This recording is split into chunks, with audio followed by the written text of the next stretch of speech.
Welcome to back news. పోటుకొక్క party మార్చడం N Ramireddy కుటుంబం నైజం. కర్నూలు జిల్లా మంత్రాలయ నియోజకవర్గంలో తెలుగుదేశం పార్టీ అభ్యర్థిగా ఉన్నటువంటి రాఘవేంద్ర రెడ్డి పోటుకొక్క పార్టీ మారుస్తున్నారంటూ వైసీపీ జిల్లా ప్రధాన కార్యదర్శి పురుషోత్తం రెడ్డి గుర్తు చేశారు.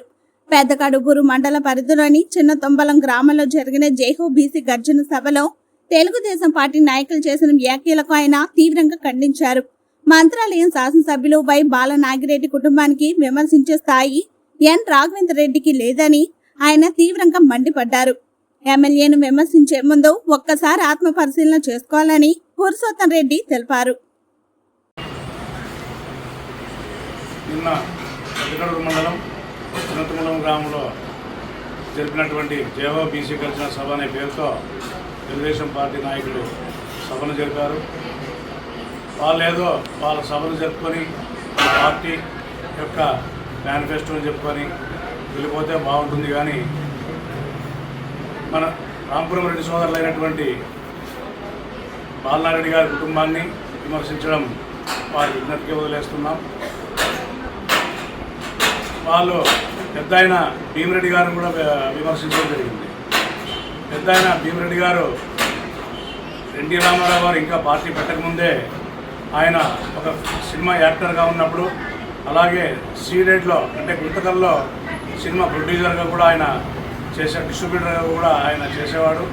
చేసేటప్పుడు అప్పట్లోనే భీమిరెడ్డి గారికి పాల్గొనడంతో భీమిరెడ్డి గారిని గుంతకల్లు పిలిపించుకొని ఆయన గుంతకల్ల ఏరియాలో ఉన్న రోజులు కూడా భీమిరెడ్డి కారులో తిరిగి ఆయన పని ముగిసిన తర్వాత మళ్ళా ట్రైన్ ఎక్కి ఆయన హైదరాబాద్కి వెళ్ళిపోయేవాడు.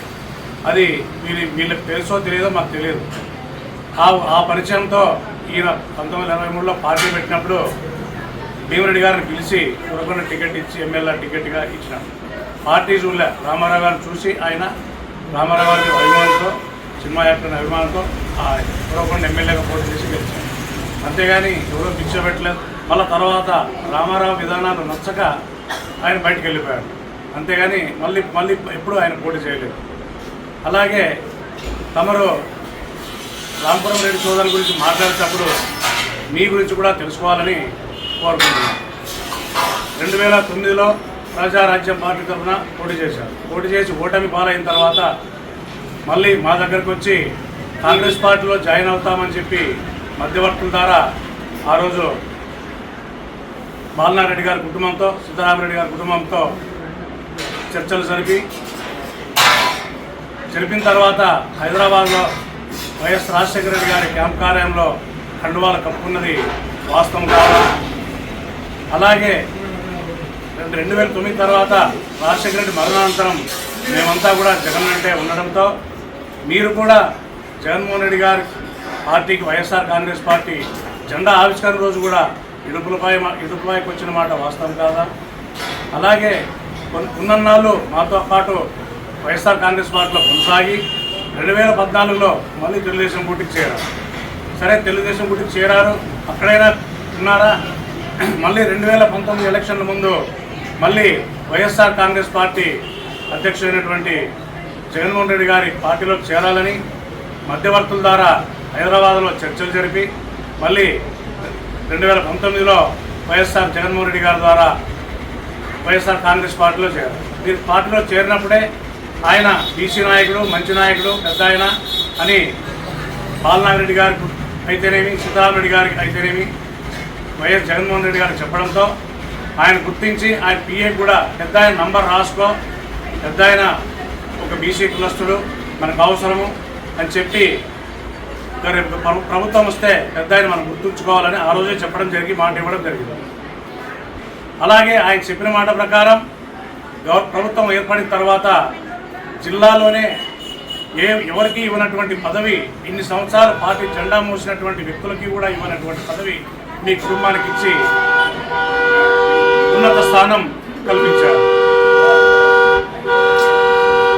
ఉన్నత స్థానం కల్పిస్తే మీరు ఉన్నన్ని రోజులు కూడా పార్టీ ఆ పదవి నుంచి ఎన్నో కోట్లు సంపాదించుకున్నారు.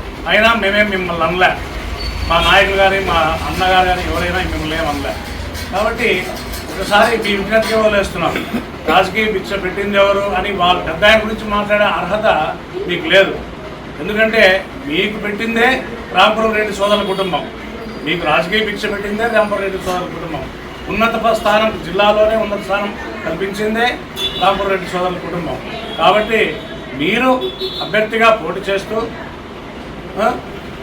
మీ పార్టీ విధానాలు చెప్పండి, మీ మేనిఫెస్టోలు చెప్పండి, లేదా మా పార్టీ అధికారంలోకి వస్తే ఈ ఫలానా అభివృద్ధి చేస్తామని చెప్పండి, లేదా వాళ్ళు వైఎస్ఆర్ కాంగ్రెస్ పార్టీ అభివృద్ధి ఎక్కడ చేయలేదో అక్కడ ఈసారి మేము వస్తే మేము చేస్తామని చెప్పండి.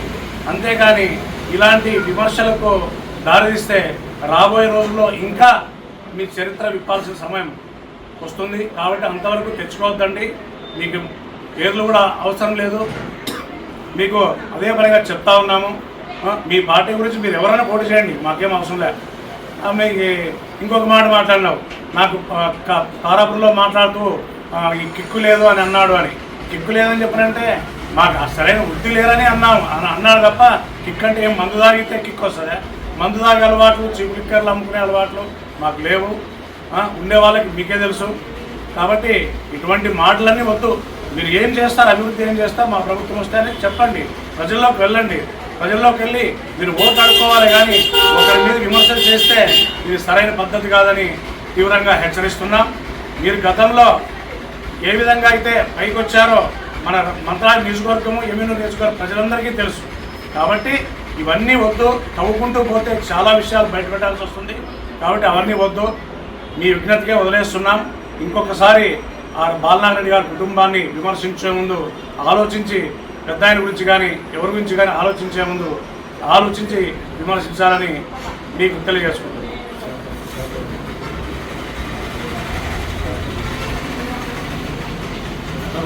విలేకరుల సోదరులందరికీ నమస్కారం.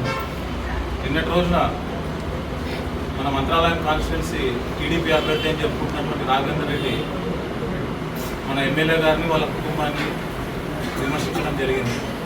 ఒకసారి మీరు మా ఎమ్మెల్యే గారిని విమర్శించే ముందు మీ స్థాయి ఏమో ఒకసారి మీరు గుర్తు చేసుకోండి.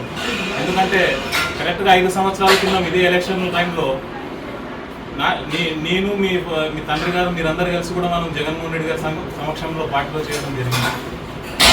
అదేవిధంగా ప్రచార సమయంలో ఎప్పుడైతే పెదకరూరు మండలంలో మీ తండ్రి గారు ప్రచారంకి వచ్చినారో